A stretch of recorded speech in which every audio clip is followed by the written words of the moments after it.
ये सभी टर्म कक्षा के विद्यार्थियों को प्रणाम करते हुए इससे पहले का जो पाठ है कौन सा पाठ 13 जो महिला की सास गाता, इस पाठ में हम पहले देख चुके हैं कि यहाँ पे किनका जीवन यानी कि किनकी सास गाता है, यानी कि किनकी सास गाता है विजेंद्री पाल, किनकी विजेंद्री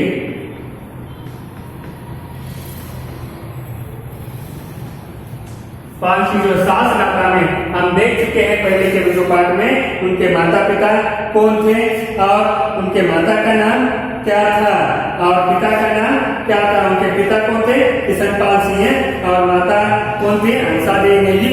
और इनकी जो संतान यहाँ पे विजेंद्र, इनके कितने संतान थे जो 5 संतान थी, 5 संतानों में तीसरी संतान कौन यहाँ पे विजेंद्री पाल। और इन्होंने बचपन से ही निर्णय कर लिया था, संकल्प कर लिया था कि क्या है पहाड़ पर मैं भी पुरुषों से अच्छे तरह चढ़कर बताऊंगी। और उन्होंने पर्वतारोहण प्रशिक्षण लिया और यहाँ पे सिलाई का काम करते करते अपनी पढ़ाई का खर्च भी उठा लिया और इसी तरह संस्कृत में एमए तथा बीएड तक की परीक्षा यानी पास कर ली और पढ़ाई के साथ साथ जो अपना लक्ष्य सामने रखा और रखकर विजेंद्र पाल ने कालानाग पर्वत और कौन सा गंगोत्री ग्लेशियर और उड़गीरू जैसे पर्वतों की भी चढ़ाई की और इससे उनमें एक प्रकार का क्या आत्मविश्वास बढ़ गया। और आत्मविश्वास बढ़ने से जब अगस्त 1983 में जब दिल्ली में हिमालय पर्वतारोही का सम्मेलन हुआ तब मात्र वे पहली बार इसे मिल गई थी, यानी कि एवरेस्ट पर चढ़ने वाले प्रथम पुरुष कौन तेंजिंग नोर्गे। और ये कौन है तेंजिंग नोर्गे। और इसी एवरेस्ट पर्वत पर प्रथम यहाँ पे चढ़ने वाली जो महिला थी वो महिला कौन थी जुके तांबी। और उनको जब चढ़ते हुए देखकर जब ये महिला ये पुरुष ये एवरेस्ट पर चढ़ सकते हैं तो मैं भी ये एवरेस्ट पर चढ़कर ही रहूंगी। उन्होंने ऐसा संकल्प लिया और अंत में 23 मई 1984 को एवरेस्ट पहुंचकर भारत का झंडा उन्होंने फहरा दिया था। और उसी समय उनके साथ कौन थे पर्वतारोही अंगदोरजी थे। कौन थे अंगदोरजी थे। और भारत की इस महिला द्वारा लिखित ये इति वृत्तांत बहुत कैसा माना जाता है प्रेरणादायक तथा रोचक है और ये पूरे भारत के लिए एक प्रेरणा का स्रोत बन गया कि यहाँ पे भारत की जो ये महिला कौन विजेंद्री पाल भी अपने साहस से इस पर्वत पर इस तरह विजय पर यानी कि इस पर्वत पर विजय प्राप्त कर चुकी है। जिसमें उन्होंने इस बात का भी वर्णन किया है कि वे एवरेस्ट के शिखर पर कैसे पहुंच गई है, उसका एक विस्तार से यहाँ पे वो अपने क्या साहस गाथा में जो इन्होंने वर्णन किया है वो किस तरह वर्णन किया है उनके जो साहस गाथा का यानी द्वारा जो ये उनकी वृत्तांत यहाँ पे बताया गया है कि ये कर्नल खुल्लर कौन कर्नल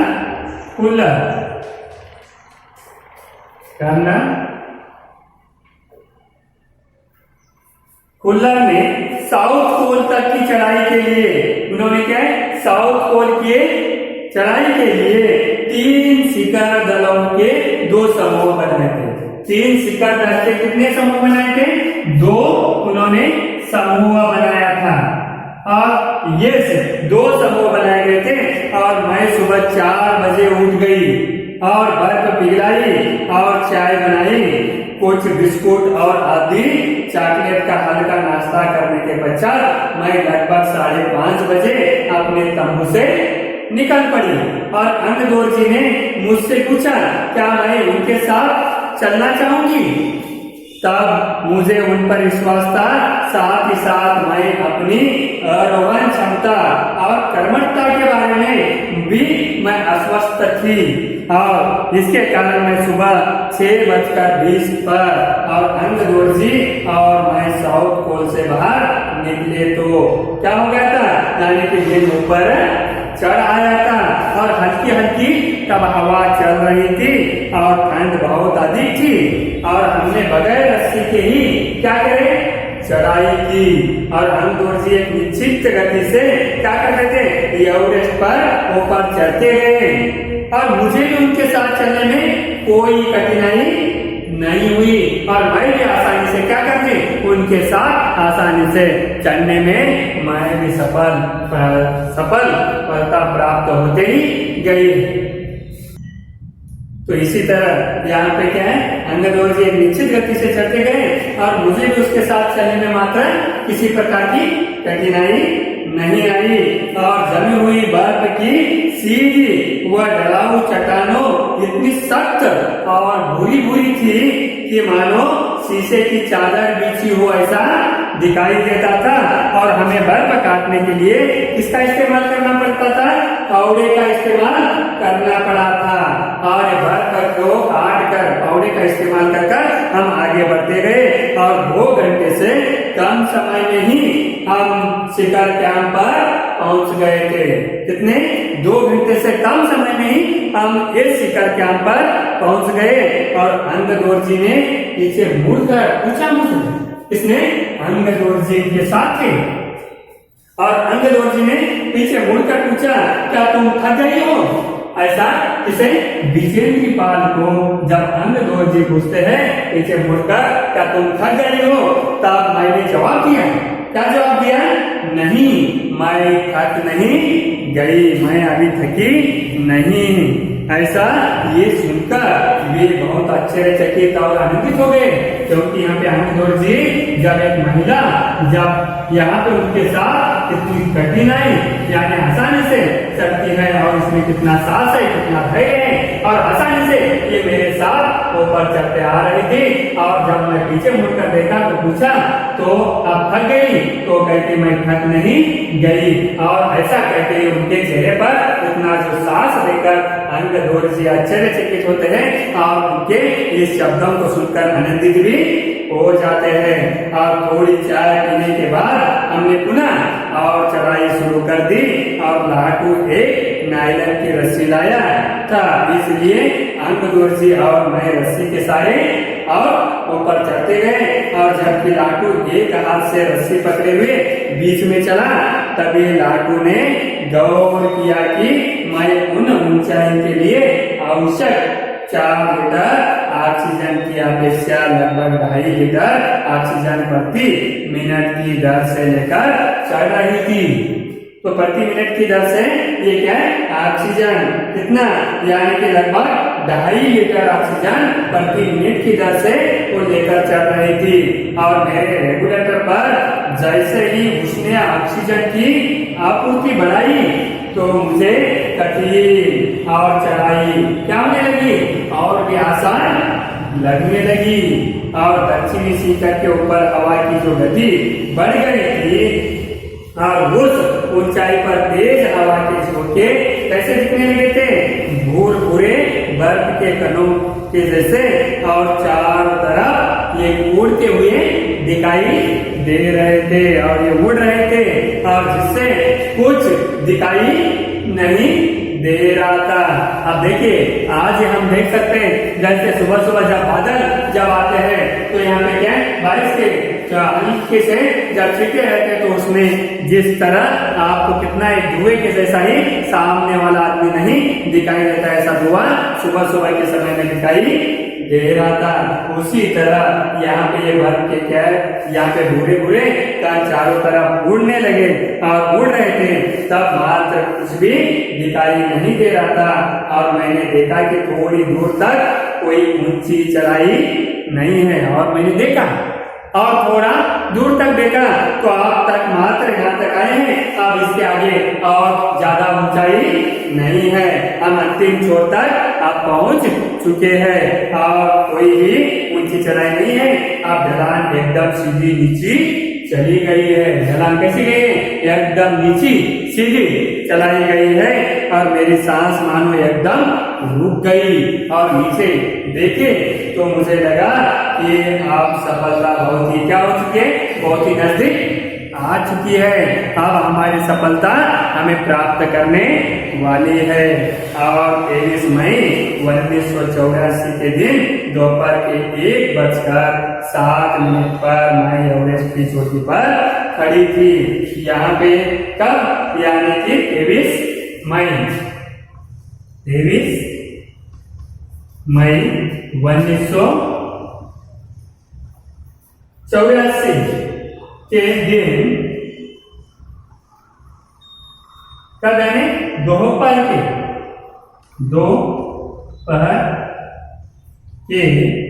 1:07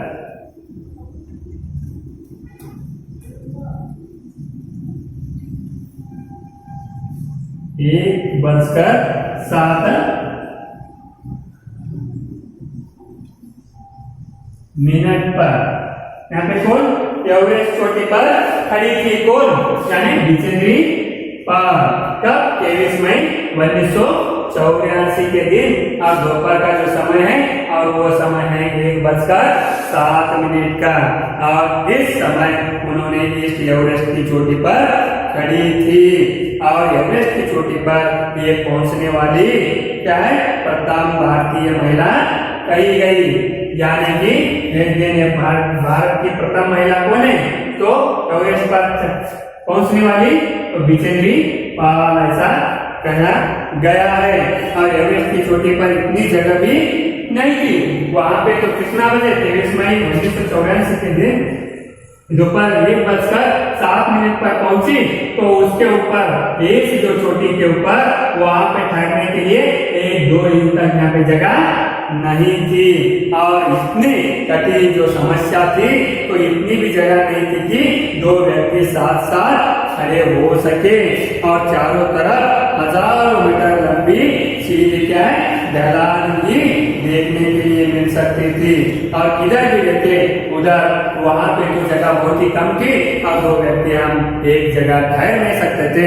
ऐसे जो कठिनाई उनके सामने खड़ी थी। और जिधर भी देखे उधर एक लंबी, हजारों मीटर की लंबी ढलानी दिखाई देता था। और देखते हुए हमारे सामने एक मुख्य प्रश्न था। अब क्या है, हमारी सुरक्षा का मुख्य प्रश्न था। अब हम यहाँ पे कैसे सुरक्षित ठहर सकते हैं, और यहाँ पे जो हमारा जो पहुंच गए बोलकर हमारा निशान, हम यहाँ पे कैसा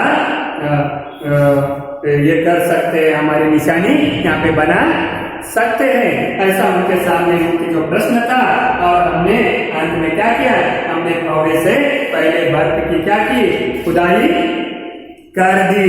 और खुदाई कर अपने आप को सुरक्षित रूप से क्या कर दिया, स्थिर कर दिया। सबसे पहले हमारे सामने प्रश्न था और ऊपर चढ़ गए तो दोनों को ठहरने के लिए बहुत बड़ी समस्या थी। और जिधर देखे उधर हजारों किलोमीटर की ढलानी दिखाई देती थी, मगर हम बर्फ को इधर उधर काट कर झाँक कर और ठहरने जैसी स्थिति बना लिए हैं।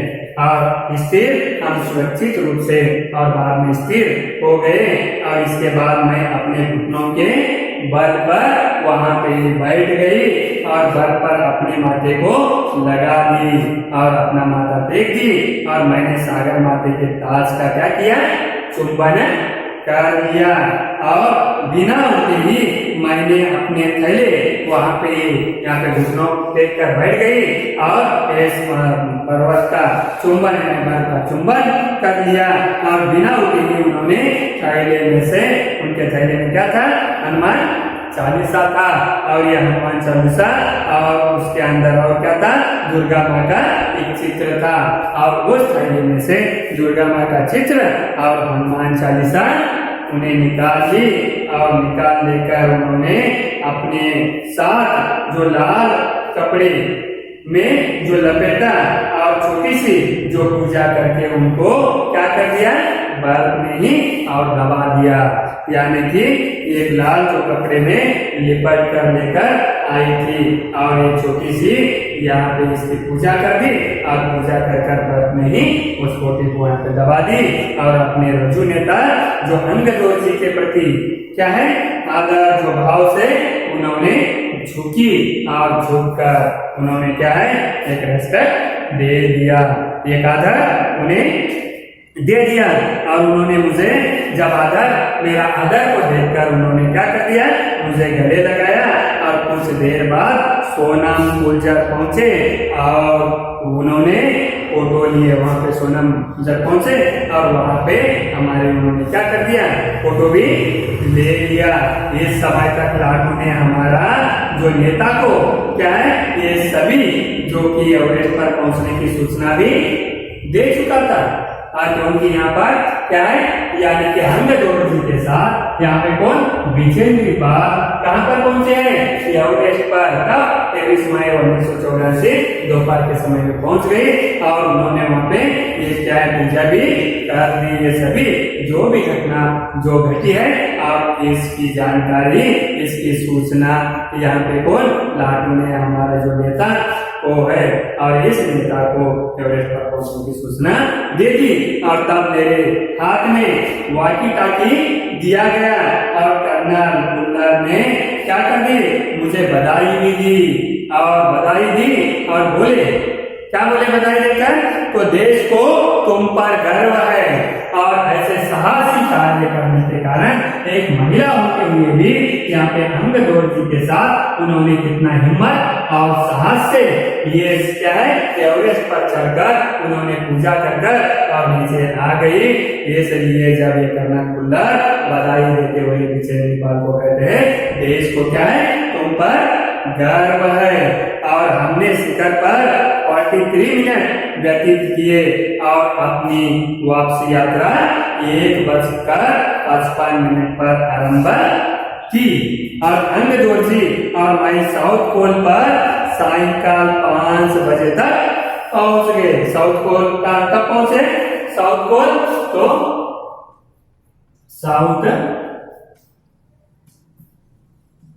साउथ पोल कितने बजे, सायंकाल यानी कि 5 बजे पहुंच गए। 5 बजे पहुंच गए थे और सबने साउथ पोल से शिखर तक और वापस साउथ पोल तक की यात्रा की। और चोटी पर रुकने सहित पूरे इनको कितने घंटे, 10 घंटे 40 मिनट के अंदर पूरी करने पर बधाई दी गई। और इस चोटी पर रुकने सहित वहां का जो कार्य प्रारंभ हुआ, प्रारंभ से लेकर अंत तक उन्हें कितने घंटे, 10 घंटे 40 मिनट, कितने घंटे, 10 घंटे 40 मिनट उनको क्या है, ये समय लगा पूरी करने के लिए, ये समय लगा। और पूरी करने पर उन्होंने क्या है, बधाई भी दी। और मैं जब तंबू में घुस रही थी तो मैंने मेजर कुमार को और कर्नल कुल्लर से वायरलेस पर बात करते हुए सुना। आप विश्वास करें या ना करें, मगर श्रीमान विजेंद्र पाल केवल 3 घंटे में ही क्या करें, वापस आ गई है। उन्होंने फोन कर बताए, वायरलेस पर बात कर रहे थे। कौन, यानी कि मेजर कुमार को कर्नल कुल्लर से वायरलेस पर बात करते हुए दिखा। तो अब मात्र आप विश्वास करें या ना करें, मगर श्रीमान विजेंद्र पाल केवल 3 घंटे में ही ये वापस आ गए थे आते समय।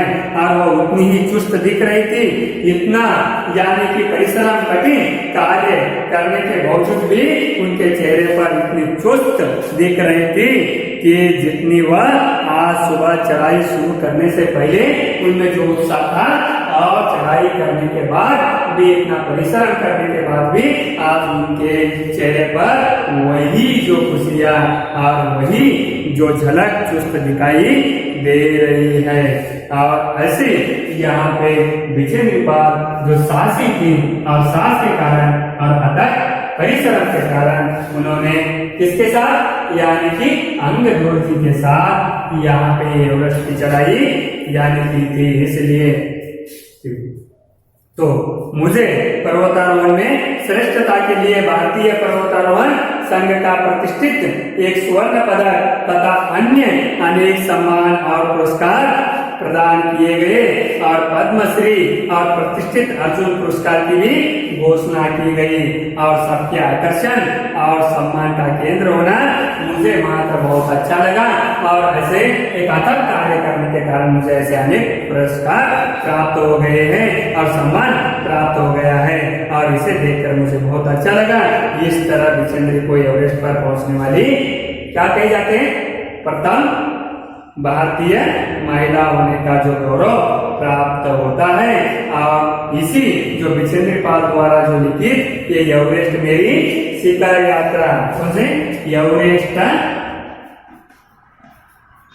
मेरी शिखर